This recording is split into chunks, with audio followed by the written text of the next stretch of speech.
Wrestling Pro League is brought to you by Pure Roots Herbals, Pure Roots protein shampoo, जिससे बाल बने मजबूत, सुंदर और घने। नमस्कार, MH1 प्राइम में आपका स्वागत है। आपके साथ मैं हूं उत्कर्ष अवस्थी। अखाड़ा सज चुका है, रिंग सज चुकी है। 19 मार्च तारीख का इंतजार है। फ्यूजन रेसलिंग प्रो लीग शुरू होने वाली है। फैंस, रेसलर्स, खिलाड़ी हर कोई तैयार है इस लीग की शुरुआत को लेकर। हर एक टीम से हम जान रहे हैं यहाँ पर उनकी क्या स्ट्रेंथ है, क्या उनकी कमजोरी है, खिलाड़ी अपने आप को किस तरीके से तैयार कर रहे हैं इस लीग के लिए। हमारे साथ हैं आज चेन्नई चार्जर्स की टीम, उनके कैप्टन और वाइस कैप्टन हमारे साथ हैं। हमारे साथ प्रतीक तिवारी हैं, चेन्नई चार्जर्स के कैप्टन, और अमित कुमार हैं, वाइस कैप्टन। सबसे पहले तो बहुत स्वागत है आपका। चूँकि आप चेन्नई से आते हैं तो मुझे ऐसा लगता है कि जब चेन्नई की बात होती है और लीग की बात होती है तो कुछ एक ऐसी टीमें आती हैं दिमाग में। आप क्रिकेट की बात कर लें, टेनिस की बात कर लें, बैडमिंटन की बात कर लें कि चेन्नई है तो सुप्रीम स्पोर्ट ही होगा। तो ऐसा कोई प्रेशर आपको भी लग रहा है इस बार लीग में, चूंकि आप चेन्नई से जुड़े हैं तो? जी बिल्कुल। इसमें जैसे आपने अभी कहा कि जैसे चेन्नई की बात आती है तो हम बहुत सारे मतलब टीम्स की बात आती हैं और गेम्स के बारे में आते हैं। सेम उसी तरह से हम इस बार जो इस रेसलिंग का लीग है इसमें हम कुछ नया हट के और अच्छा दिखाने वाले हैं। तो ये अब हम 19 तारीख से स्टार्ट करने वाले हैं जी। उसमें हम अपना पूरा जोर और दम दोनों दिखाएंगे। बिल्कुल। अमित जी, जैसा कि आपके कैप्टन साहब ने कहा, कुछ नया और कुछ अलग हट के दिखाने वाले हैं। क्या हो सकता है वो कुछ नया? नया अभी तक आपने सिर्फ टीवी में देखा होगा, दूसरी कंपनीज में देखा होगा। इस बार आप इंडिया में देखोगे, वो भी चेन्नई की तरफ से। हाई फ्लाइंग, टेक्निकल और स्ट्रॉन्ग तीनों का कॉम्बिनेशन है चेन्नई चार्जर्स। प्रतीक जी, मैं आपसे जानना चाहूँगा, प्रोफेशनल स्पोर्ट जो होता है वो कहते हैं अपने आप में बहुत चैलेंजिंग होता है, और रेसलिंग की जब बात करते हैं तो रेसलिंग इंडिया में शुरू से प्रोफेशनल नहीं थी। बाद में अब धीरे धीरे चीज़ें प्रोफेशनल हो रही हैं, तो चीज़ों को अडेप्ट करने में क्या कोई मुश्किलें भी आ रही हैं एज सच, क्योंकि अब आप प्रोफेशनल रेसलिंग में हैं? जी बिल्कुल। इसमें जिस हिसाब से पहले हमारे पास प्रैक्टिस के लिए मतलब ना रिंग होते थे ना कुछ भी नहीं, जो एक अखाड़े की रेसलिंग होती थी, उस इस तरह से मतलब ये प्रोफेशनल रेसलिंग में जाने का जो दौर था, ये एक ऐसा सीन था कि आपको इसके लिए प्रोफेशनल तरीके से पूरे अपने आप को प्रिपेयर करना पड़ता था जी। हर एक जगह हम जाते थे हमको ये सुनना पड़ता था कि ये ऐसा रेसलिंग है, ये ऐसा है कि इसमें आपको कैसे करने पड़ते हैं। मोस्टली आप कुछ भी वर्क करेंगे आपको उसमें मतलब परिश्रम तो करना ही पड़ेगा। आपको टेक्निक्स हर एक लाइंस पे लाने पड़ते हैं। तो उस हिसाब से इसमें कंपटीशन बहुत ज़्यादा है। बहुत सारे रेसलर्स हैं जो अच्छे हाई फ्लायर्स हैं, अच्छे मूवर्स हैं, और अपने पावर के साथ रिंग में उतरते हैं। तो रिंग में उतरने के साथ साथ जो उनको चैलेंज देना पड़ता है वो मोस्टली काफ़ी टफ होता है जी। अमित जी, अगर मैं आपसे पूछूं कि आपकी टीम ये टूर्नामेंट क्यों जीत सकती है, क्या स्ट्रेंथ आपको ऐसा लगता है अपनी टीम में स्पेशल कि आपकी टीम इस लीग को जीत सकती है? हमारी टीम में बेसिकली देखा जाए तो हाई फ्लायर्स हैं, टेक्निकल्स हैं और जो स्ट्रॉन्ग हैं, वो तीनों अपनी फील्ड में बेस्ट हैं। उन्होंने इसी चीज़ की प्रैक्टिस की है लगभग 2.5 साल, सिर्फ अपने फील्ड की प्रैक्टिस की है, जो कि है स्ट्रॉन्ग, टेक्निकल और हाई फ्लाइंग, क्योंकि वो उसमें बेस्ट हैं। क्योंकि हमारे पास बेस्ट हैं तो ऑब्वियसली हम ही जीतेंगे। कहते हैं कि जो पहलवान बनने का प्रोसेस होता है, जो रेसलर बनने का प्रोसेस होता है, वो मेंटली जितना टफ होता है, फिजिकली जितना टफ होता है, फाइनेंशियली भी उतना टफ होता है, हर एस्पेक्ट में वो टफ होता है। तो अभी आप लोग जब रेसलर बने हैं, प्रोफेशनल रेसलिंग में आ रहे हैं, तो आपकी जर्नी अब तक कैसी रही है? जब हम किसी स्टेट से निकलते हैं तो हम उस स्टेट के साथ साथ अदर स्टेट्स को भी रिप्रेजेंट कर रहे होते हैं, क्योंकि जो एक प्रो रेसलिंग फील्ड है वो अकेली एक स्टेट से नहीं होती, हमें फेस करना पड़ता है सभी स्टेट्स की क्राउड को।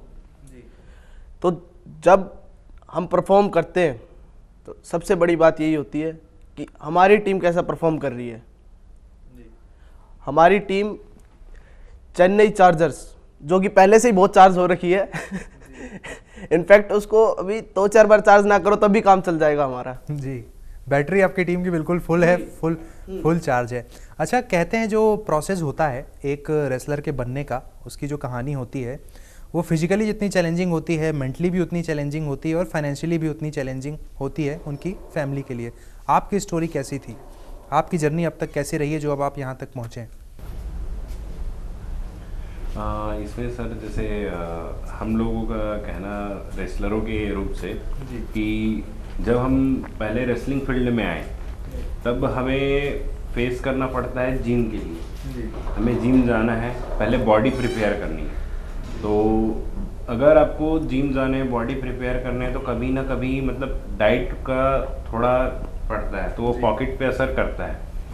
और कई बार घर में बताना ये मुश्किल हो जाता है कि हम प्रिपेयर किस लिए कर रहे हैं। पहले घर वाले गाली देते हैं, ये तू मार खाने जाएगा जी। क्योंकि उनके नज़र में ये होता है कि आप ज़बरदस्ती झगड़े क्यों कर रहे हो। उनको ये नहीं पता होता है कई बार कि प्रोफेशनल रेसलिंग क्या होती है। प्रोफेशनल रेसलिंग को अगर बोला जाए तो पहले में ही प्रोफेशनल जुड़ जाता है, उसके बाद रेसलिंग है। मतलब ये एक तरीके का सिर्फ एक खेल है। खेल में हम खेलते हैं, चोट लगना आम बात है, वो कभी भी लग जाता है। बच्चा जब चलना सीखता है, गिरता है, चोट लगते हैं। जब तक आपको चोट नहीं लगेगा आप सीखोगे कैसे। तो पॉकेट पे असर थोड़ा बहुत पड़ता है, और बाकी फिजिकली और मेंटलिटी दोनों से आपको स्ट्रांग होना बहुत ज़्यादा ज़रूरी है अगर आप रेसलर हो। आपने स्ट्रांगनेस की बात की, तो मैं आपसे जानना चाहूँगा कि और जो टीम्स होती हैं, कहते हैं कि जो टूर्नामेंट होता है, लीग होती है, आपको सामने वाली टीम को भी परख लेना होता है। तो आपने कोई सी ऐसी टीम को परख रखा है कि हाँ ये बहुत ज़्यादा चैलेंजिंग हो सकते हैं हमारे साथ? जी बिल्कुल। इसमें हमने जिस हिसाब से हमारे वाइस कैप्टन साहब और हमने परखा है जी। और एक टीम के नज़र से अगर मैं देखना चाहूँ तो उसके लिए चैलेंजिंग में मेरे लिए हरियाणा है जी। जो हमें चैलेंजिंग थोड़ा ले सकता। और आपने जैसे कि अपनी स्ट्रेंथ की बात की, तो एक चीज़ मैं जानना चाहूँगा कि जो मूव्स की बात है, लगभग सारी टीमों से मैंने बात की, उनके लगभग मूव्स लगभग सारे उन्होंने बताया कि सेम रहते हैं। लेकिन जब मेंटल स्ट्रेंथ की बात आती है तो चेन्नई चार्जर्स कहाँ पर खड़ी हुई है? चेन्नई चार्जर की टीम क्या मेंटली उनसे ज़्यादा स्ट्रांग है? आपकी टीम का जो माहौल है अंदर का वो कैसा है? हमारे टीम का माहौल अभी तो काफ़ी एक्साइटमेंट में है सारे प्लेयर्स, और प्रेशर सारे रेसलरों में किसी के अंदर, किसी एक रेसलर के अंदर ज़रा सा भी नहीं है। इसका रीज़न ये है, हमने जितने टीम मेंबर्स एक साथ बैठ के जब हम डिस्कस करते हैं तब उनसे एक ही चीज़ बोला जाता है, आपको सिर्फ अपने वर्क पे फोकस करना है। सामने वाला क्या वर्क करता है मेरे को उससे मतलब नहीं है, आप क्या वर्क कर सकते हो मेरे को उस चीज़ से मतलब है जी। तो मतलब आपको जो आउटपुट है उससे लेना देना है, उससे मतलब है कि वो आउटपुट कैसे निकलेगा। कोई खास तैयारी उस आउटपुट के लिए आपकी टीम ने करी है? क्योंकि कहते हैं कि सारे दांव तो नहीं बताए जाते, तो जो बताए जा सकते हैं सिर्फ मैं वही जानना चाहूँगा। जी, इसमें हम लोगों ने काफ़ी तैयारी कर रखा हुआ है, और लगभग सारे टीमों की मीटिंग्स आज होने वाली हैं। कुछ टीमों की मीटिंग्स कल होंगी।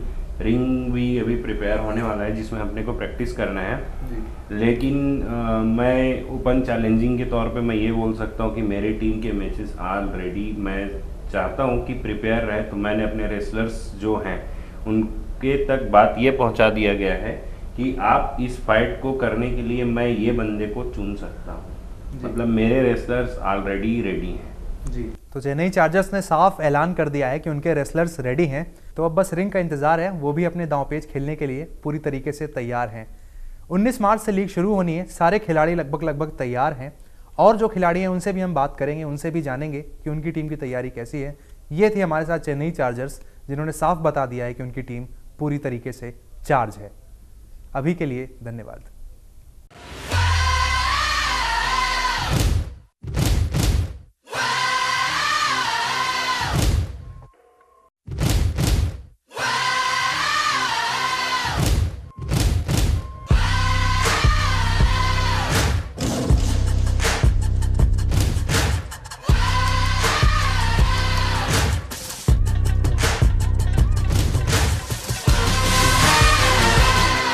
Fusion Wrestling Pro League is brought to you by Pure Roots Herbals. Pure Roots protein shampoo, जिससे बाल बने मजबूत, सुंदर और घने।